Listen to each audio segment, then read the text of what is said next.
MSLI TV رہنمائی بدلتی دنیا کے لیے۔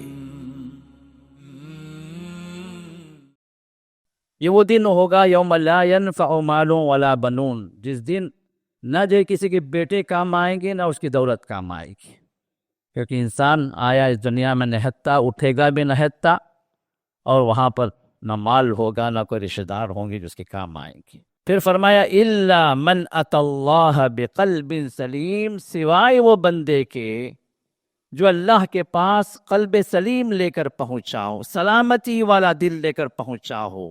ایمان جتنا کم ہوگا اس دل کے اندر خرابیاں اتنی ہی آتی جائیں گی۔ دوسری چیز، گناہ جتنے زیادہ انسان کرتا جائے گا اتنا ہی اس دل پر زنگ چڑھتا جائے گا۔ گناہ دو نشانیاں، جب تم کرنے لگو تو ایک ایمان والے کے دل کے اندر کچوکا لگے، دل کے اندر بے قراری ہو جائے، اطمینان غائب ہو جائے، پریشان ہو، دل کے اندر یہ خیر کرتے وقت جو اطمینان ہوتا ہے گناہ کرتے وقت تو اطمینان نہیں ہوتا۔ یہ کب تک ہوگا؟ جب تک کہ دل سیاہ نہ پڑ جائے۔ کافروں سے زیادہ سخت عذاب کے اللہ نے وعید سنائی ہے، ان المنافقین فی الدرک الاسفل من النار، بے شک منافقین جہنم کے نچلے گڑھے میں ہوں گے، نچلے طبقے میں ہوں گے، جہاں سے آگ بھڑکائی جاتی ہے، جو سب سے زیادہ عذاب کی جگہ ہے، وہ اللہ تعالیٰ وہ جگہ ان کو دیں گے۔ کیوں؟ یہ دغلی پالیس ہے، دل کے اندر ایمان بظاہر جو ہے اللہ رسول کا نام، اور دل کے اندر کفر بھرا ہوا، مسلمانوں کے ساتھ، اللہ کے رسول کے ساتھ، اللہ کے دین کے ساتھ دشمنیاں ان کے دلوں کے اندر پڑ رہی تھیں۔ یہ نفاق ہے۔ نفرتوں کو نہ پالیں، کسی کے ساتھ کوئی مسئلہ ہے تو اس کے سامنے اظہار کر دیں، بتا دیں کہ بھائی آپ کا یہ کام مجھے پسند نہیں ہے، آپ نے یہ بات کہی، آپ کے بارے میں یہ چیز مجھے پہنچی، مجھے تکلیف ہو رہی ہے۔ کیوں بھائی؟ کیوں کہا؟ کیا وجہ ہے؟ میں نے کیا کیا آپ کے ساتھ؟ دل کو صاف رکھیں۔ سلامت الصدر بہت اہم چیز ہے، جس کے بارے میں رسول اللہ صلی اللہ علیہ وسلم جنت کی بشارت دی۔ دوسروں پر جو اپنی بڑائی جتائیں، دوسروں کو اپنے لیول کے برابر نہ سمجھیں، اور رسول اللہ صلی اللہ علیہ وسلم نے ارشاد فرمایا لا يدخل الجنت من كان في قلبه ذرة من کبر، ذرے کے برابر، تنکے کے برابر بھی اگر تکبر، فخر و غرور کسی کے دل کے اندر اگر ہے تو وہ انسان جنت میں داخل نہیں ہوگا۔ ان الحمد للہ نحمده ونستعینه ونستغفره ونؤمن به ونتوکل علیہ ونعوذ بالله من شرور أنفسنا ومن سيئات أعمالنا، من يهده الله فلا مضل له ومن يضلله فلا هادي له، وأشهد أن لا إله إلا الله وحده لا شريك له، وأشهد أن محمدا عبده ورسوله، أما بعد فإن خير الحديث كتاب الله، وخير الهدي هدي محمد صلى الله عليه وسلم، وشر الأمور محدثاتها، وكل محدثة بدعة، وكل بدعة ضلالة، وكل ضلالة في النار۔ فقد قال الله تعالى في كلامه العزيز حكاية عن دعاء إبراهيم عليه السلام، قال ولا تخزني يوم يبعثون يوم لا ينفع مال ولا بنون إلا من أتى الله بقلب سليم۔ ہر قسم کی حمد ثنا، کبریائی و بڑائی، ہر طرح کی تقدیس و تحمید و تمجید صرف اللہ وحدہ لا شریک لہ کے لیے لائق ہے، جس نے ہمیں اور آپ کو ایمان کی دولت دی، راہ ہدایت سے نوازا، جنت الفردوس کے طرف جانے والے اعمال و عقیدے کی رہنمائی فرمائی، اور ہمیں ہر طرح کی برائی سے بچنے کے اسباب اور راستے بھی بتلائے۔ کروڑا درود و سلام ہو ہمارے اور آپ کے آخری نبی جناب محمد رسول اللہ صلی اللہ علیہ وسلم پر، جن کی راہ ہدایت بنائی گئی، جن کی محبت حقیقی بنائی گئی، اور جن کی اطاعت ہر مسلمان پر، ہر ایمان والے پر لازم کی گئی۔ حاضرین جمعہ، جیسے کہ آپ کو معلوم ہے کہ آج ہمارے خطبے کا عنوان ہے دل کی بیماریاں اور ان کا علاج۔ موضوع تو بڑا لمبا ہے، لیکن میں کوشش کروں گا کہ ایک آدھے گھنٹے کے اندر اس خطبے میں اس کو سمرائز کر دوں، اور جو باتیں بھی اہم ترین ہیں اس موضوع سے متعلق میں آپ کے سامنے رکھنے کی کوشش کروں گا۔ اللہ تعالی ہمیں توفیق بھی عطا کرے سننے کی بھی اور عمل کرنے کی بھی اور ہماری اصلاح کی بھی۔ حاضرین جمعہ، ہم سب کو معلوم ہے کہ دل کا مقام جسم کے اندر بڑا ہی اہمیت رکھتا ہے، فزیکلی بھی اور اسپریچولی بھی، دنیا کے اعتبار سے بھی اور دین کے اعتبار سے۔ عمومی طور پر چونکہ ہم دنیا والے ہیں تو دنیاوی اعتبار سے ہمارے جسم کی بڑی اہمیت ہے، تو جسم میں سب سے اونچا مقام دل کا۔ اگر کسی کو دل کی بیماری آ گئی، ہارٹ اٹیک آ گیا، ہارٹ اسپیزم آ گیا، یا کہ جو ہے اس کے جو ہے یہ بلاک ہو گئی، بلاکیج آ گیا، یا والو کام کرنا چھوڑ دیا، کوئی بھی خرابی آ گئی تو بڑی پریشانی ہو جا، اتنی پریشانی کہ انسان کی جان کے لالے پڑ جاتا۔ ہر طرح کی دوا، ہر طرح کا علاج، یہاں تک کہ اگر پوری دولت بھی بیچ کر اس کی دل کی بیماری کو دور کرنے کے لیے کوئی ڈاکٹر مہیا ہو تو اس کے لیے بھی انسان تیار ہو جاتا۔ اس وقت دولت کی کوئی اہمیت نہیں ہوتی، اس وقت اس کو اپنی جان کی فکر ہوتی، کیونکہ دل وہ حصہ ہے جسم کا کہ اگر وہ خراب ہو گیا تو پھر زندگی کو اہمیت نہیں۔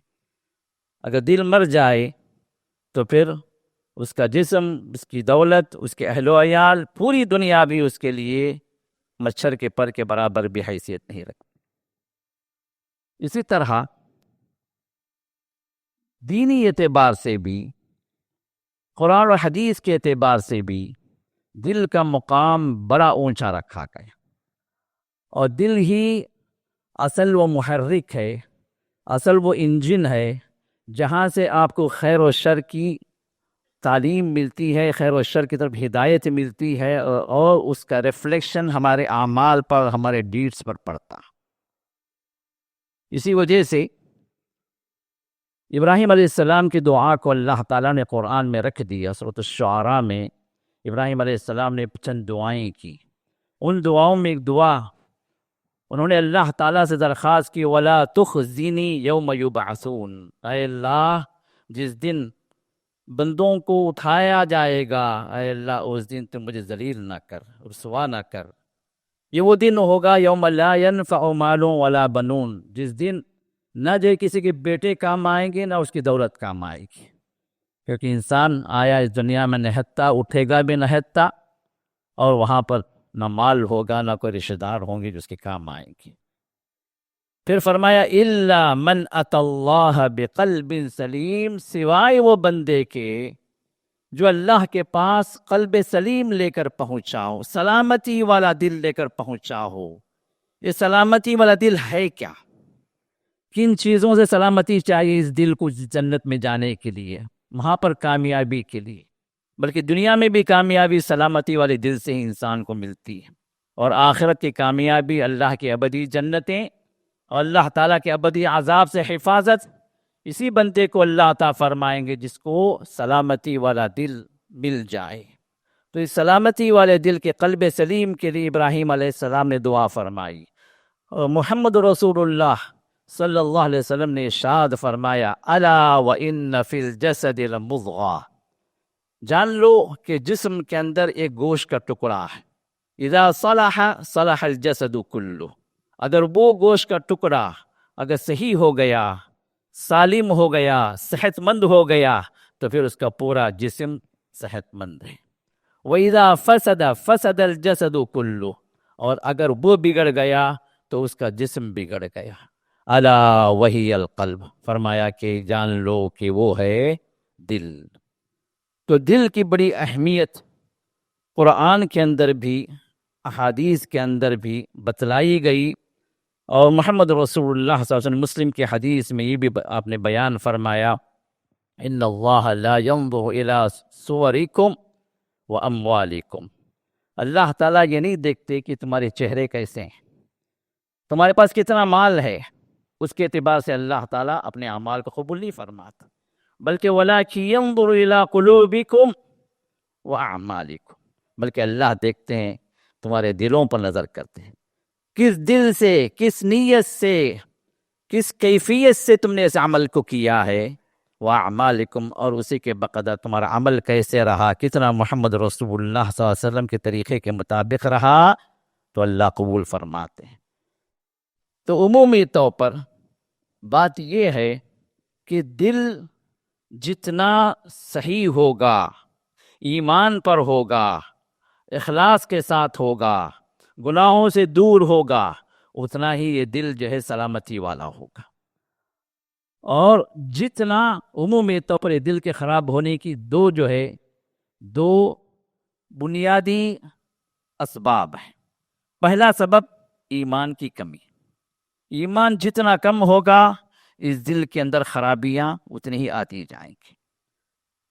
دوسری چیز، گناہ جتنے زیادہ انسان کرتا جائے گا اتنا ہی اس دل پر زنگ چڑھتا جائے گا، کیونکہ محمد رسول اللہ صلی اللہ علیہ وسلم نے ارشاد فرمایا کہ انسان جب گناہ کرتا ہے نُکِتَ نُکْتَةً سَوْدَاء فِی قلبی، اس کے دل پر ایک کالا دھبا لگتا، ایک بلیک ڈاٹ، اس گناہ کی وجہ سے۔ اگر اس گناہ سے توبہ کر لیا سُقِلَ قلبہ، تو پھر اس کا دل چھو دیا جاتا ہے، پھر روشن ہو جاتا، کیونکہ اصل تو ایمان کا نور ہے نا، ایمان کا نور ہمارے دل کو منور کر کے رکھتا ہے۔ اس نور کے برخلاف جب اللہ کی معصیت ہوتی ہے تو وہاں پر ایک کالا نقطہ لگا دیا جاتا ہے، پھر اگر توبہ انسان کر لے تو پھر وہ کالا دھبا ہٹا دیا جاتا، لیکن توبہ نہ کرے، گناہ پر گناہ کرتا چلا جائے تو یہ کالا نقطہ جو ہے ایک کے بعد دو کے بعد تین کے بعد چار، یہ لگتے جاتے ہیں یہاں تک کہ وہ ایسا موقع آتا ہے کہ گناہوں کی زندگی میں جب بندہ ڈوب جاتا ہے تو اس کا پورا دل سیاہ پڑ جاتا۔ اور رسول اللہ صلی اللہ علیہ وسلم نے ارشاد فرمایا، یہی بات اللہ نے فرمائی سورۃ المطففین کے اندر، کلا بل ران علی قلوبہم ما کانوا یکسبون، ان کے دلوں پر زنگ لگ گیا، ان کے دلوں پر زنگ کی تہ چڑھ گئی ان کے اعمال کی وجہ سے، اور دل سیاہ ہو گئے۔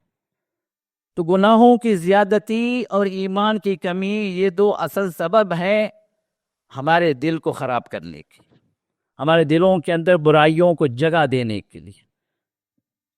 اور یہ دل کی برائیاں، دل کی خرابیاں، جس کو ہم دل کی بیماریاں کہتے ہیں، جسمانی طور پر دل کی بیماری آتی ہے تو انسان بڑا پریشان ہو جاتا، لیکن ہم کئی دل کی بیماریاں اپنے دل کے اندر لے کر گھوم رہے ہیں، ہمیں کوئی نہ اطلاع ہے، نہ پتہ ہے، نہ اس کے بارے میں کوئی فکر ہے۔ اور آج کا یہ موضوع میں اسی لیے آپ کے سامنے رکھا کہ ذرا ہم احساس کریں کہ صرف جسم ہمارا ویلیوبل نہیں ہے جب تک کہ دل صحیح نہ ہو، اسی طرح ہمارا دینی معاشرہ، یہ دینی زندگی، یہ بھی ویلیوبل نہیں ہے جب تک کہ ہمارا دل صحیح نہ ہو جائے، ہمارا دل ایمان کے نور سے منور نہ ہو جائے، ہمارا دل اللہ کے قربتوں سے لبریز نہ ہو جائے۔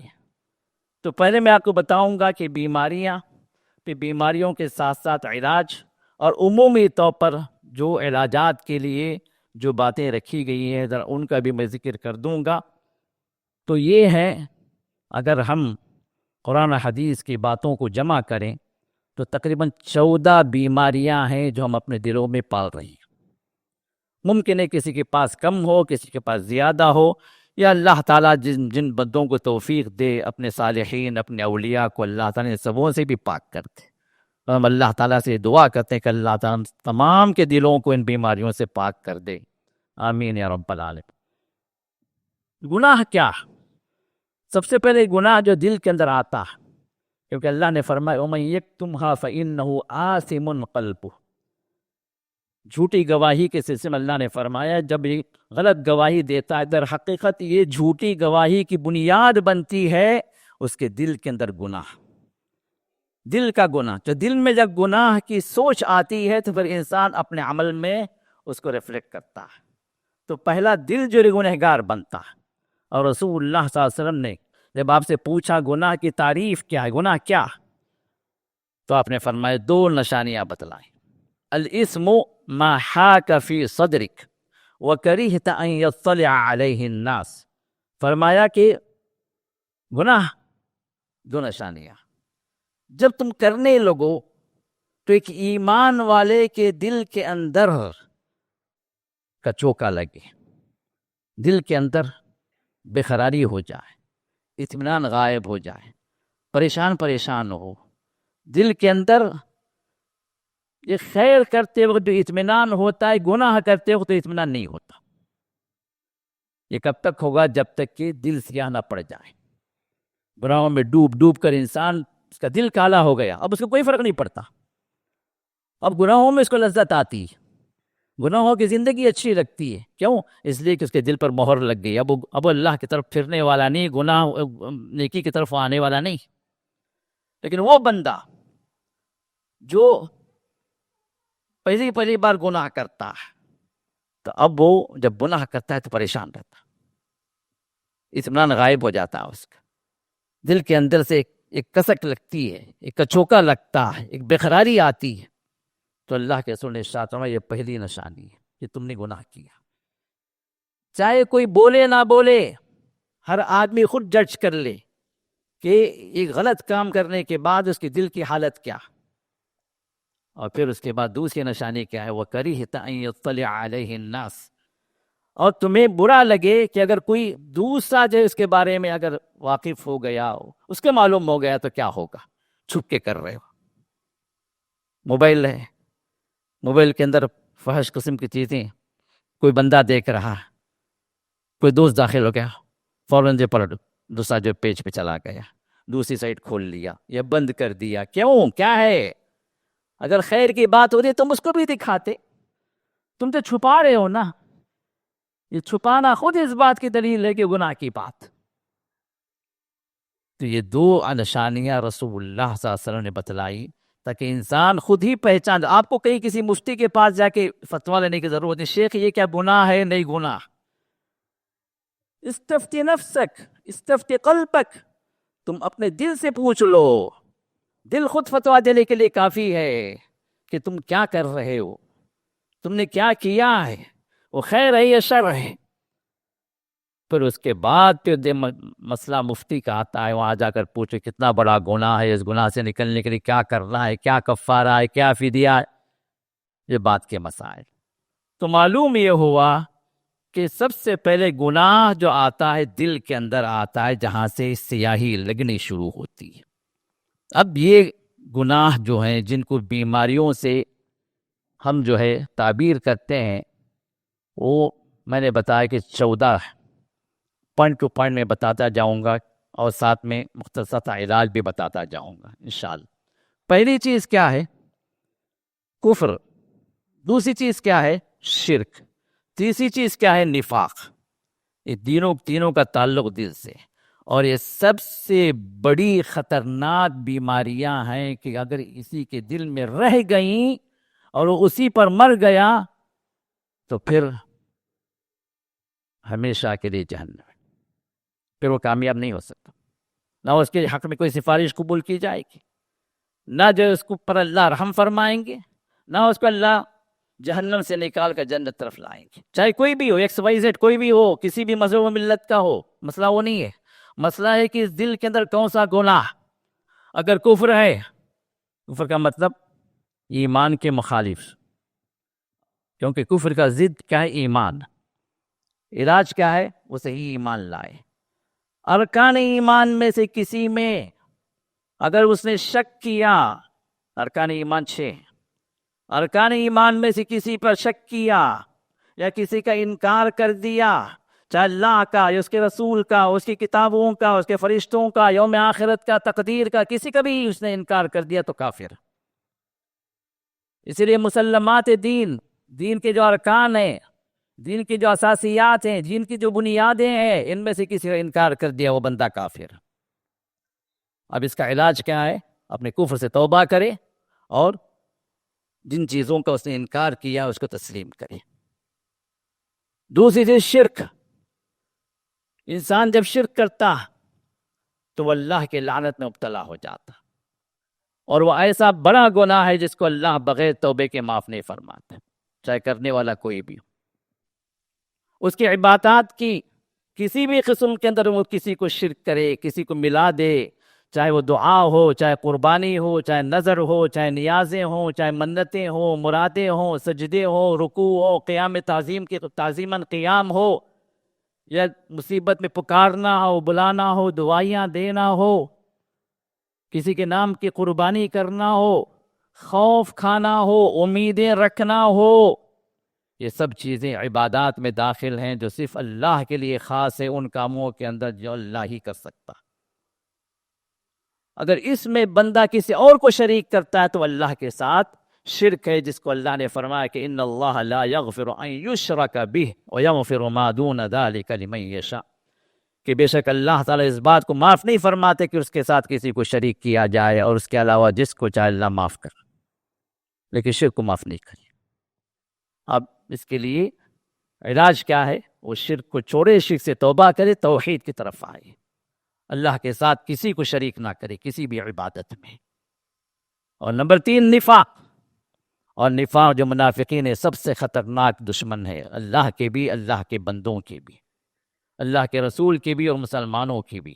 اسی وجہ سے اللہ تعالیٰ نے ان منافقین کو کافروں سے زیادہ سخت عذاب کے اللہ نے وعید سنائی ہے. ان المنافقین فی الدرک الاسفل من النار، بے شک منافقین جہنم کے نچلے گڑھے میں ہوں گے، نچلے طبقے میں ہوں گے، جہاں سے آگ بھڑکائی جاتی ہے، جو سب سے زیادہ عذاب کی جگہ ہے، وہ اللہ تعالیٰ وہ جگہ ان کو دیں گے. کیوں؟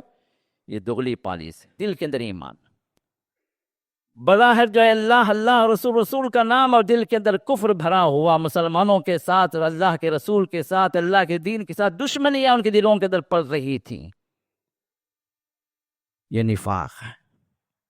یہ تینوں چیزیں وہ خطرناک بیماریاں ہیں جن کو کرنے کے بعد انسان توبہ نہ کرے اور اسی پر مر جائے تو وہ کبھی فلاح نہیں پائے گا، کبھی جنت کی صورت نہیں دیکھ سکے گا، وہ ہمیشہ کے لیے جہنم. یہ پہلے 3 گناہ. اس کے بعد چوتھا گناہ جس کو ہم گناہ نہیں سمجھتے وہ ہے ریاکاری، دکھاوا، شو بزنس. ہم نماز بھی پڑھتے ہیں دوسروں کو دکھانے کے لیے، حج کرتے ہیں، حج کر واپس آنے کے بعد حاجی صاحب کا لقب لگانا ضروری ہے ورنہ ناراض ہو جاتے ہیں. کچھ کرتے ہیں، کچھ دیتے ہیں تو آپ کا نام نہیں آیا بھائی بورڈ پہ، میرا نام نہیں لکھا گیا، میں اتنا چندہ دیا، میرا نام دیکھو نہیں لکھا گیا.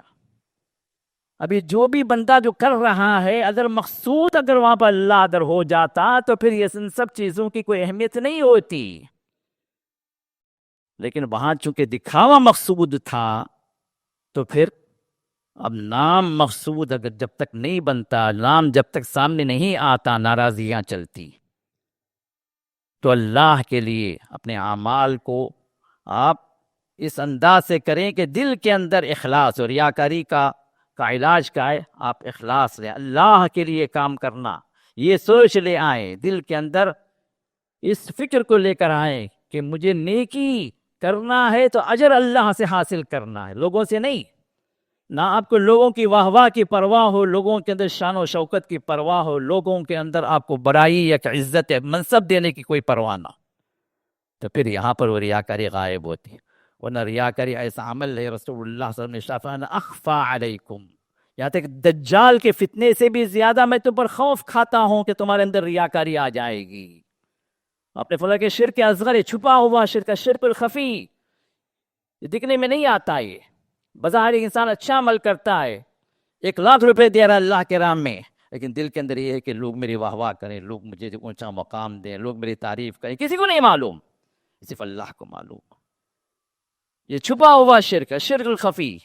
تو اس سے بچنا بہت ضروری ہے. اخلاص ہمارے دلوں کے اندر، اللہ کے لیے یہ کام ہمیں کرنا ہے، یہ چیز، یہ سوچ ہمارے دل کے اندر آئی ہے، اس کا علاج ہے. ورنہ پھر ہمیں اور آپ کو معلوم ہے کہ جہنم میں پہلے جو پھینکے جائیں گے جہاں سے جہنم کی آگ بھڑکائی جائے گی، وہ کوئی کافر اور مشرک نہیں ہوں گے، وہ مسلمان ہوں گے لیکن اچھے کام کرنے والے ہوں گے، وہ ہوں گے قاری قرآن ہوگا، ایک شہید ہوگا، اور جو ہے یہ وہ مالدار ہوگا جو سخی ہوگا اللہ کے راہ میں دینے والا۔ لیکن ریاکاریاں ہوں گی ان کے دلوں کے اندر تو اللہ تعالیٰ ان کے اعمال کو نہ قبول کریں گے، بلکہ ان اعمال کو اس ریاکاری کی وجہ سے ان کے لیے وبال جان اللہ تعالیٰ بنا دیں گے، عذاب کا سبب بنا دیں گے۔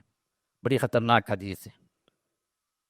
نمبر 5، ریاکاری کے بعد جو چیز جس سے ہمیں بچنا ہے، جو بیماری ہے، وہ ہے خود پسندی، اپنے آپ کو جو عجب جو کہتے ہیں، اپنے آپ کو جو ہے بڑا سمجھ لینا۔ ہر معاملے کے اندر جو ہے ان کی رائے لی جائے، ہر معاملے کے میں بڑا، یہ میں بڑا جو انا، جو ایگو کا مسئلہ ہے، یہ ایگو خود بھی بہت بڑی بیماری ہے، اور بہت سارے لوگوں کے دلوں کے اندر یہ ہے، ارے میں نہیں جاتا اس کے شادی میں، کیوں؟ مجھے پوچھا نہیں بھائی، وہ میرے سے مشورہ نہیں کرا،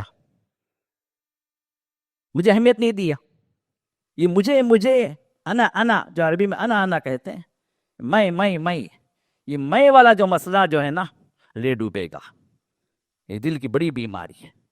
اب یہاں پر انسان جب خود پسندی مبتلا ہو جاتا ہے تو دوسروں کو حقیر سمجھنے لگتا ہے، دوسروں کو کی بے عزتی کرتا، دوسروں کو مقام نہیں دیتا۔ تو خود پسندی بھی جو ہے جب انسان کے اندر جب بھاری ہو جاتی ہے، بڑھ جاتی ہے، تو علاج یہ ہے کہ وہ اللہ کے نعمتوں کا گنے اپنے اوپر کہ وہ کیا تھا، کیا بنا، کیسے تھا، اللہ نے کیسے اس کو مقام پر پہنچایا۔ ہر اعتبار سے سوچے، وما بکم من نعمت فمن اللہ، جو بھی نعمت اللہ نے تمہیں دی ہے وہ اللہ کی جانب سے ہے، یہ سوچ لائے، اللہ کا شکر ادا کرے، اور یہ جو ہے اپنے دماغ میں لائے کہ اللہ نے اس بندے کو اس مقام پر رکھا ہے، مجھے نہیں رکھا، مجھے اس سے بہتر بنا دیا۔ تو شکر گزاری کا جذبہ انسان کے اندر آئے، اور اپنے اندر عیب کو ٹٹولے، دوسروں کے عیوب کو چھاننے کے بجائے ایک انگلی اس کی طرف جاتی ہے تو 3 انگلیاں ہماری طرف آ رہی۔ تو ہمارے اندر عیوب زیادہ ہے جو ہم جانتے ہیں، دوسرے نہیں جانتے، خود انسان جانتا ہے۔ تو ان عیوب کو انسان سوچے کہ میرے اندر یہ کمی ہے، مجھے میری اصلاح کرنی ہے، تو پھر یہ چیزیں جو اس کے دل کے اندر سے نکلتی ہیں۔ اور نمبر 6 بغض عداوت، دوسروں کے سلسلے میں نفرتیں پالنا اپنے دل کے اندر ہے، بہت بڑی خرابی ہے میرے دوست۔ نفرتوں کو نہ پالیں، کسی کے ساتھ کوئی مسئلہ ہے تو اس کے سامنے اظہار کر دیں، بتا دیں کہ بھائی آپ کا یہ کام مجھے پسند نہیں ہے، آپ نے یہ بات کہی، آپ کے بارے میں یہ چیز مجھے پہنچی، مجھے تکلیف ہو رہی ہے، کیوں بھائی، کیوں کہا، کیا وجہ ہے، میں نے کیا کیا آپ کے ساتھ۔ دل کو صاف رکھیں، سلامت الصدر بہت اہم چیز ہے، جس کے بارے میں رسول اللہ صلی اللہ علیہ وسلم نے جنت کی بشارت دی۔ جس کا دل سالم سے صحیح سلامتی کے ساتھ اپنے دوسرے بھائی کے اعتبار سے، دوسرے بھائی کے خلاف بغض عداوت نفرتیں اس کے دل کے اندر نہ ہو، تو پھر یہ وہ چیز ہے جو اللہ بھی پسند فرماتے ہیں، اور محمد رسول اللہ صلی اللہ علیہ وسلم نے اس طرف اشارہ کیا ہے۔ اور آپس میں محبتوں کو بڑھانے کی رسول اللہ صلی اللہ علیہ وسلم نے فرمایا، تم جنت میں داخل نہیں ہوگے جب تک کہ ایمان والے نہ بنو، اور ایمان والے جب تک نہیں بن سکتے اس وقت تک جب تک تم ایک دوسرے سے محبت نہ کرنے لگو۔ اور تمہاری محبتوں کو بڑھانے کی چیز کیا میں تمہیں نہ بتلاؤں؟ افشوا السلام بینکم، آپس میں سلام کو پھیلاؤ۔ اب جس کے ساتھ بغض عداوت ہے، وہ سامنے سے بھی آتا ہے تو ادھر پلٹ کے نکل جاتا، بھائی سے بات نہیں کرتا، ایک ہی بلڈنگ میں رہتے ہیں، باپ بیٹے سے بات نہیں کرتا، یہ کیا نفرتیں چل رہی ہیں، دل کینہ بغض سے بھرے پڑے ہیں، تو پھر اعمال کیسے قبول ہوں گے؟ سلامتی کیسے اترے گی؟ رحمتیں کیسے نازل ہوں گی؟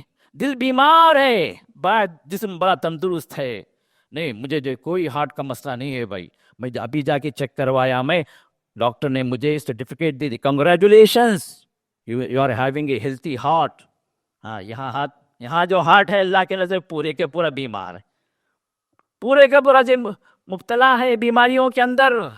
تو یہ بغض عداوت نفرتوں کو اپنے دلوں، 4 دن کی دنیا ہے میرے دوستو، اچھا بھی جاتا ہے، برا بھی جاتا ہے، مالدار بھی مرتا ہے، غریب بھی مرتا ہے، یہ بارشیں پلیٹ فارم پر بارشوں میں بھگنے والے بھی موجود ہیں، اپنے محلات میں جو ہیٹرز کے پاس اپنی زندگی گزارنے والے مالدار بھی موجود ہیں، لیکن سب کا مقام وہ قبر ہے جو اس دنیا سے جانا ہے۔ ذرا انسان اس کو سوچے، 4 دن کی دنیا میں کیا کر رہا ہوں، کن گناہوں مبتلا ہوں، کن کن سے نفرتیں پال رہا ہوں. میرے دوست اس پر ہمیں غور کرنا ہے اور اس بیماری سے جو اپنے آپ کو بچانا ہے.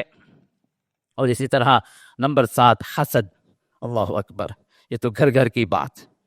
بھائی بھائی سے حسد کرتا ہے، بہن بہن سے حسد کرتی ہے، اور قریبی رشتہ دار. یہ حسد باہر والوں سے نہیں ہوتا، عام طور پر حسد ہوتا ہے اپنوں سے. ارے یہ کیوں ایسا بڑھ گیا، یا بزنس پارٹنر سے، یا ایک دوسرے جتنا بنتا قریب ہوتا ہے حسد اسی لیول کا چڑھ کر وہاں پر رہتا ہے.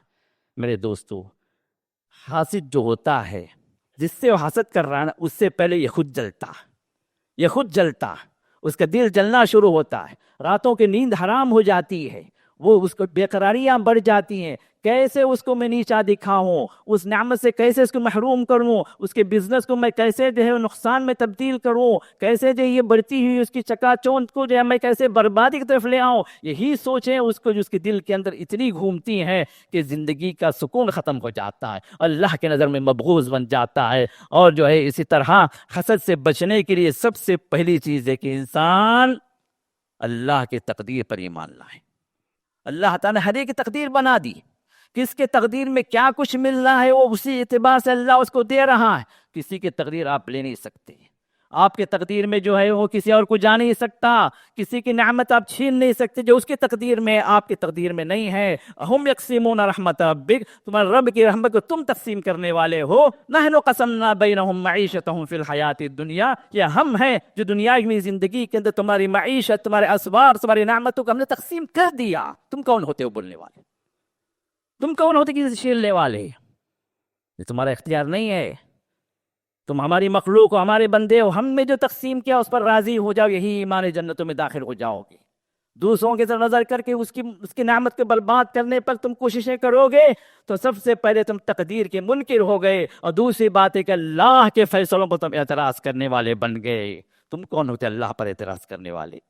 میرے دوستو، یہ حسد کا معاملہ بڑا موجود ہے ہمارے معاشرے کے اندر، ہمارے گھروں میں. اس سے اپنے آپ کو بچائیں. نمبر 8 الشح، بخیلی، حد درجے بخیلی، جس میں انسان جو ہے اپنی مٹھیوں کو ایسے بند کر کے رکھتا ہے کہ کھولے گا تو کچھ گر جائے گا، کھولے گا تو کچھ ٹپک جائے گا اپنے مال میں سے. نہیں چاہتا ہے. اللہ نے فرمایا کہ وَمَن یُوقَ شُحَّ نَفْسِهِ فَأُولَٰئِکَ هُمُ الْمُفْلِحُونَ، جو نفس کی بخیلی سے بچا لیا گیا یہ ہے کامیاب. کامیابی انسان بخیلی سے بچ جائے، کیونکہ مال دیا ہوا اللہ تعالیٰ کا ہے. ماں کے پیٹ سے نکلے تو کوئی بھی جو ہے مال کی بوری ساتھ میں نہیں لایا، لیکن اللہ نے دیا. اب یہ اللہ نے جو دیا، اللہ تعالیٰ کے راہ میں انسان خرچ کرے. اور انسان کے دماغ میں آتا ہے، شیطان یہ ڈالتا ہے کہ اگر تم خرچ کرو گے تو تمہارا کیا ہوگا؟ فقیری آ جائے گی، محتاجی آ جائے گی. جبکہ اللہ کے رسول کا وعدہ ہے ما نقص مال من صدقہ بل تزد. فرمایا کہ کسی کا مال صدقے کی وجہ سے کبھی کم نہیں ہو سکتا، بلکہ صدقے کی وجہ سے اللہ تعالیٰ، اللہ کے راہ میں دینے کی وجہ سے اللہ تعالیٰ مال بڑھاتے چلے جاتے، بڑھتا ہے. اللہ کے رسول کا وعدہ. تو لہٰذا انسان بخیلی سے اپنے آپ کو بچائے. اور نمبر 9 یہ کبر، فخر، غرور، تکبر، یہ بہت بڑی جو ہے برائی ہے، بہت بڑی بیماری ہے جو انسانوں کے اندر آ جاتی. کوئی نعمت اللہ کو آپ کو دے دیا، اب آپ دوسروں پر تکبر کریں، دوسروں پر جو اپنی بڑائی جتائیں، دوسروں کو اپنے لیول کے برابر نہ سمجھیں. اور رسول اللہ صلی اللہ علیہ وسلم نے ارشاد فرمایا لا يدخل الجنت من كان في قلبه ذرة من کبر، ذرے کے برابر، تنکے کے برابر بھی اگر تکبر، فخر و غرور کسی کے دل کے اندر اگر ہے تو وہ انسان جنت میں داخل نہیں ہوگا. کیوں؟ تکبر اللہ تعالیٰ کا حق ہے، اس حق کو سے چھین لیا جس کو اللہ معاف نہیں کرتے. اور انسان جب تکبر کرتا ہے، صحابی نے کہا کہ اللہ کے رسول، ہم چاہتے ہیں کہ اللہ نے ہمیں مال دیا ہے، ہمارے کپڑے اچھے ہوں، ہمارا لباس اچھا ہو، ہمارا رہن سہن اچھا ہو، تو کیا یہ بھی تکبر کی علامت ہے؟ اللہ کے رسول نے فرمایا کہ نہیں، تکبر کی 2 علامتیں ہیں، اس کو یاد رکھو، ذہن میں رکھو. فرمایا تکبر کیا ہے؟ الکبر بطر الحق وغمط الناس. فرمایا 2 نشانیاں. کیا؟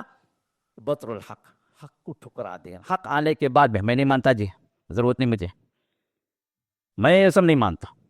اللہ کے خلاف سچ کو ٹھکرا دینا، حق بات سامنے آنے کے بعد قبول نہ کرنا، یہ کبر ہے. دوسرا کیا ہے؟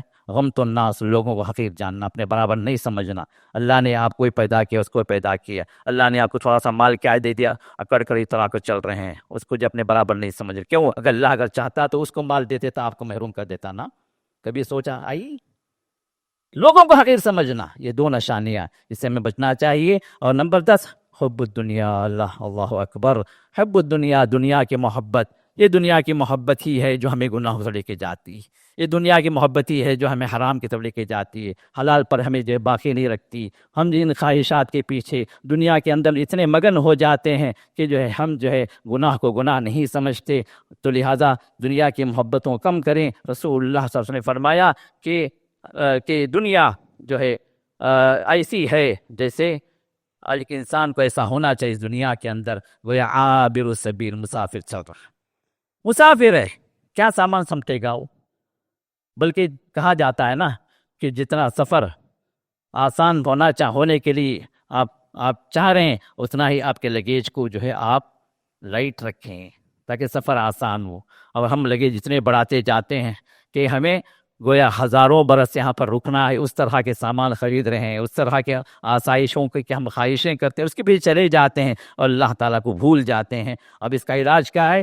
آخرت کی فکر کریں، قبروں کی زیارت کریں۔ بڑے بڑے جو ہے شہنشاہ، بڑے بڑے حاکم، بڑے بڑے مالدار، بڑے بڑے سیاستدان آج منو مٹی تلے نیچے دفن ہے۔ کہاں گیا ان کا غرور؟ کہاں گیا ان کا رعب و دبدبہ؟ کہاں گئے ان کے اموال، ان کے املاک؟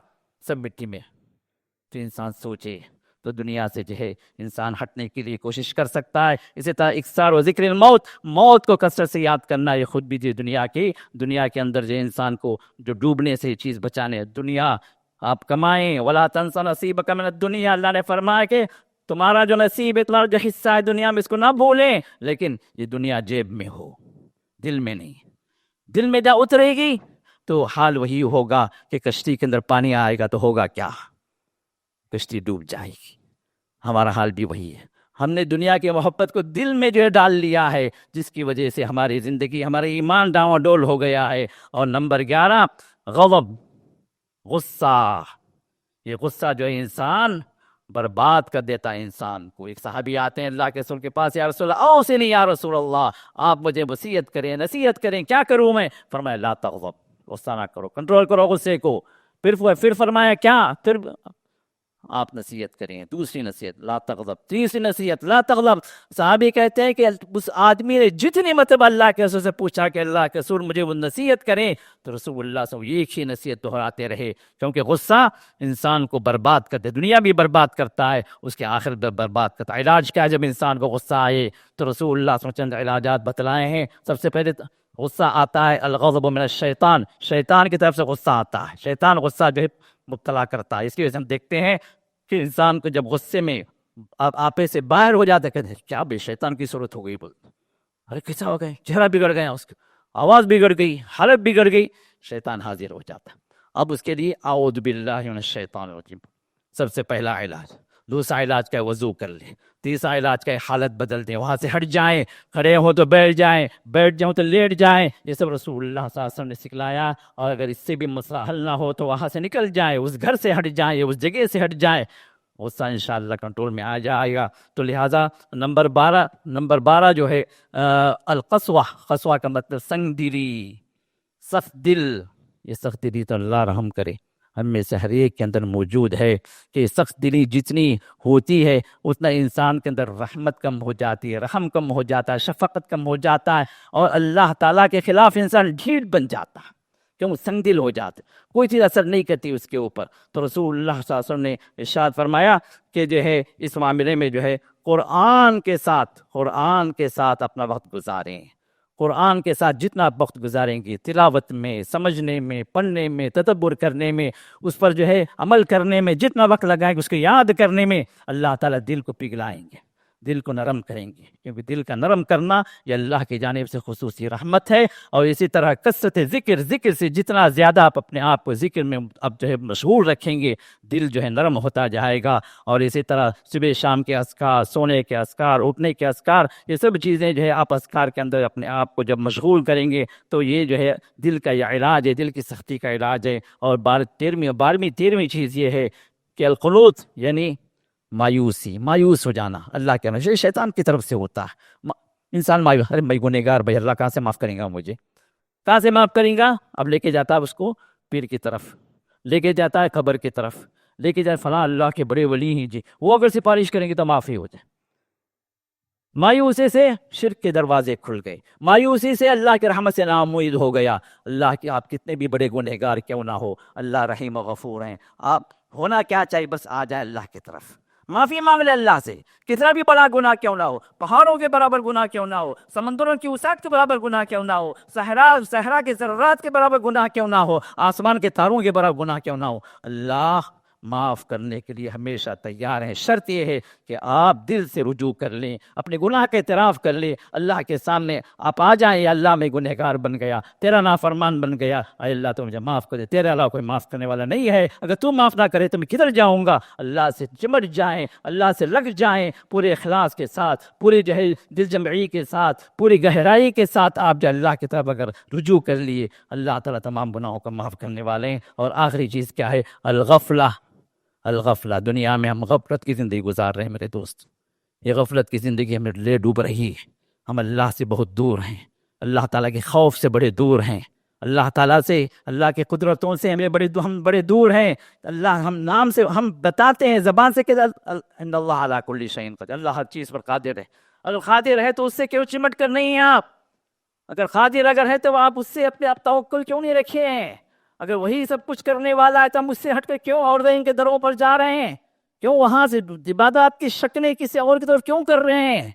یہ غفلتیں میرے دوستو ہمیں جو ہے بہت بڑے بڑے گناہوں کے اندر لے چلی ہے. تو لہذا توبہ استغفار کرنا ہے، اور غفلت سے نکلنے کے لیے قیام اللیل بہت ضروری ہے، رات میں تہجد بہت ضروری ہے. رات میں اٹھ نہیں سکتے، کم از کم آپ پڑھ کر سو جائیں، عشاء کے بعد سونے سے پہلے تہجد کی نیت سے اللہ تہجد کا اجر عطا فرمائیں گے. اسی طرح نفلی جو عبادات، نفلی جو روزے ہیں، پیر و جمعرات کے روزے، اس میں رسول اللہ صلی اللہ علیہ وسلم فرمایا کہ بندے کے اعمال اللہ کے سامنے پیش کیے جاتے ہیں، اللہ تعالیٰ غفلتوں سے نکالتے ہیں. اسی طرح لاویشلی جو خرچ ہے، جو اخراجات ہم جو کر رہے ہیں اس کو کم کریں. یہ سب چیزیں انسان دنیا میں ڈوبنے سے اور اللہ تعالیٰ سے دور ہونے سے سب چیزیں بچانے والی ہیں.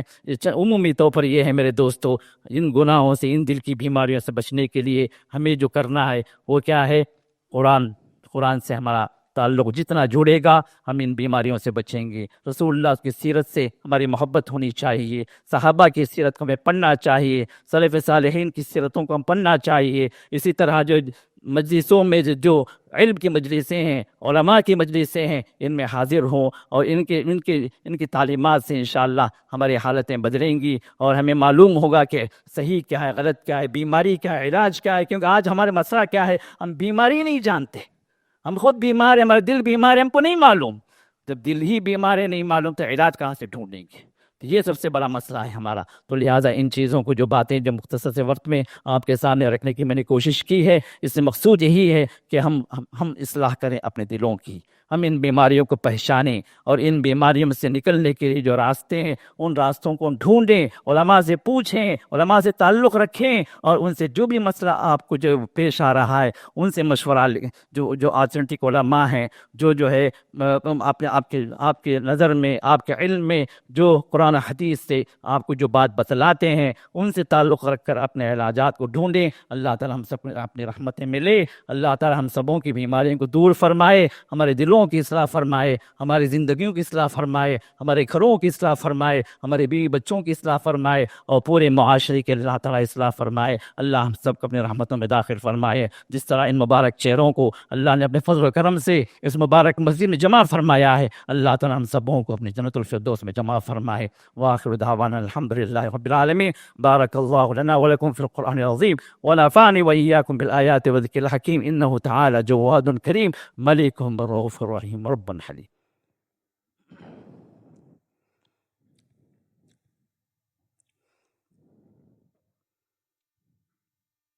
الحمد لله على إحسانه، والشكر له على توفيقه وامتنانه، وأشهد أن لا إله إلا الله وحده لا شريك له تعظيما لشأنه، وأشهد أن محمدا عبده ورسوله الداعي إلى رضوانه صلى الله وسلم عليه وعلى آله وصحبه وإخوانه وسلم تسليما كثيرا كثيرا.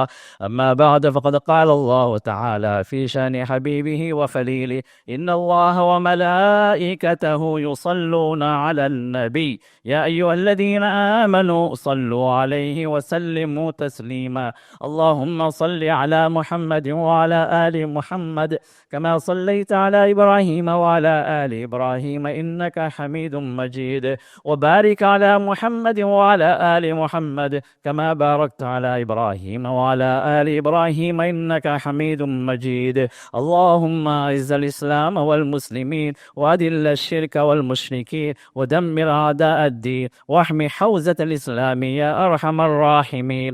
ربنا آتنا في الدنيا حسنة وفي الآخرة حسنة وقنا عذاب النار. إن الله يأمر بالعدل والإحسان وإيتاء ذي القربى وينهى عن الفحشاء والمنكر والبغي يعظكم لعلكم تذكرون. اذكروا الله يذكركم وادعوه يستجب لكم ولذكر الله تعالى أكبر والله يعلم ما تصنعون. وأقيموا الصلاة. السلام علیکم ورحمۃ اللہ وبرکاتہ۔ مرکز السلام لنشر اسلام ٹرسٹ جو اس مسجد کا ٹرسٹ ہے، اس کے تحت کئی یونٹس ہمارے کام کرتے ہیں، تو اس میں سے ایک شعبہ، ایک یونٹ جو ہے شعبہ تحفیظ القرآن کریم، بچوں کو حفظ کروانا۔ اب یہ اس مسجد کے اندر بورڈنگ کے ساتھ جو بچے ہیں تقریباً 35 بچے ہیں، اور بورڈنگ کے بغیر جو بچے جو ہے اسکول میں، ہمارے السلام اسکول میں جو پڑھ رہے ہیں تقریباً 40 بچے ہیں۔ تو اس ٹرسٹ کے تحت الحمدللہ 75 بچے ابھی فی الوقت موجود ہیں جن کی تعلیم ہو رہی ہے، حفظ بھی کر رہے ہیں، اور الحمدللہ ان کے لیے اکیڈمک بھی ہم پرووائڈ کر رہے ہیں۔ تو اس اعتبار سے 5 سال کا یہ تعلیمی نظام ہے حفظ کا ہمارے پاس میں، اور اس کے ساتھ ساتھ بچہ 10th بھی لکھنے کے قابل ہو جاتا ہے۔ تو بچہ جب حفظ کر کے مکمل ہو تو ہمارے اس ترتیب کے اعتبار سے بچہ 10th سے بھی فارغ ہو جاتا ہے الحمدللہ۔ تو اس طرح کی مثالیں پچھلے سال بھی سامنے آ چکی ہیں۔ تو لہٰذا کہنے کی بات یہ ہے کہ ہمارے اس مدرسے کی خصوصیت یہ ہے کہ یہاں پر آپ کا بچہ حفظ بھی مکمل کرے گا انشاءاللہ، اور ساتھ میں 10th بھی انشاءاللہ وہ دینے کے قابل ہو جائے گا NIOS کے ذریعے سے۔ اس کے بعد پھر جو ہے آپ چاہے CBS میں داخل کریں، چاہے جو اسٹیٹ بورڈ میں داخل کریں، وہ آپ کی مرضی ہے، لیکن وہ 11+1 میں داخل ہونے کے قابل ہو جائے گا انشاءاللہ۔ اب اس کے تحت جو نظام یہاں چل رہا ہے، جو بورڈنگ میں ہیں جو بچے، وہ بچے جو ہے چونکہ ان کو قیام و طعام بھی پرووائڈ کیا جا رہا ہے، تو 7,000 ان سے فیس لی جا رہی ہے۔ تو اس میں اور جو ہے جو بغیر بورڈنگ کے ہیں، جو صرف صبح آ کر فجر کے بعد آ کر عصر تک جو تعلیم لے کر جو جا رہے ہیں، ان سے 4,000 فیس لی جا رہی ہے۔ لیکن ان میں 2 طرح کے بچے ہیں۔ ایک تو وہ بچے ہیں جو فیس ادا کریں، ان کے والدین الحمدللہ جزا خیر دے، کیونکہ ان کے لیے دنیا بھی آخرت بھی ہے۔ کچھ وہ بچے ہیں جو ہمارے پاس یتیم بچے ہیں، تو یتیم کے سلسلے میں اب ظاہر سی بات ہے ان کی والد نہیں ہے کہ والدین کا مسئلہ ہے، تو ایسی صورت میں بھی الحمدللہ بچے پڑھ رہے ہیں ہمارے پاس میں۔ لیکن گزارش یہ ہے کہ رسول اللہ صلی اللہ علیہ وسلم کی اس بشارت کو اپنے سامنے رکھیں، انا وکافل الیتیم کا ہاتین یوم القیامہ، میں اور یتیم کی کفالت کرنے والا، یتیم کو اسپانسر کرنے والا جنت میں ہم اس طرح رہیں گے۔ یہ 2 انگلیوں کا اپنے ساتھ ساتھ اپنے بتلایا، میرے ساتھ جنت میں رہے گا۔ تو جن کے ماں باپ نہیں ہیں، وہ بچے جو حفظ کر رہے ہیں، اگر آپ میں سے اللہ کی توفیق سے کوئی بندہ آگے بڑھے اور اس بچے کو اسپانسر کر لے، زیادہ بڑی دولت نہیں ہے، 7,000 جو ماہانہ جن لوگوں کے لیے جن کو اللہ نے دیا ہے، کچھ بڑی بات نہیں ہے۔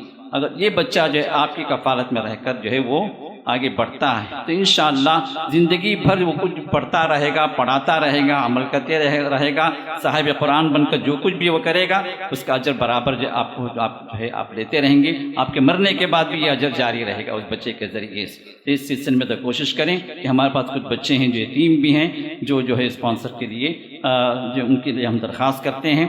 اور دوسری بات یہ ہے کچھ بچے ایسے ہیں جن کے والدین جو ہے بہت ہی زیادہ غریب ہیں، وہ افورڈ نہیں کر سکتے، ویسے بھی کچھ بچے پڑھ رہے ہیں، تو ان کے لیے بھی آپ جو ہے اگر کوشش کرتے ہیں کسی بچے کو اسپانسر کر لیں اور جو اس کی تعلیمی اخراجات کو پورا کر لیں تو اس میں بھی آپ کے لیے صاحب قرآن ہونے کے اعتبار سے جو فضیلت اس بچے کو ملے گی اللہ تعالیٰ وہ فضیلت آپ کو بھی عطا فرمائیں گے۔